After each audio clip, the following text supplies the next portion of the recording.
এগুলারে আবার ক্যাপকাটে ঢুকে আবার এগুলারে অপারেশন থিয়েটারে ফালাইয়া তারপরে ঠিক করতে হবে।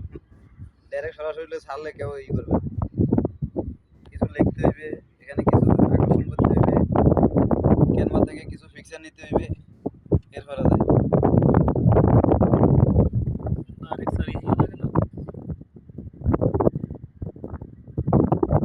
এডিটিং করতে হবে। আপনি এটা ধরে বই দেখতে হবে, যখন এটা লড়বে তখন এটার ভিডিও এটা শেষ করবে, তারপরে এটা এডিটিং করবে।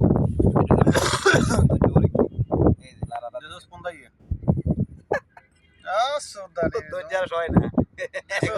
স্টান লাগে তাহলে ওই দূর দিয়ে মারা যায়। এককাল ফোন লাইতে ভালো হয়েছে স্টানের গোষ্ঠী ওই একটা সামনে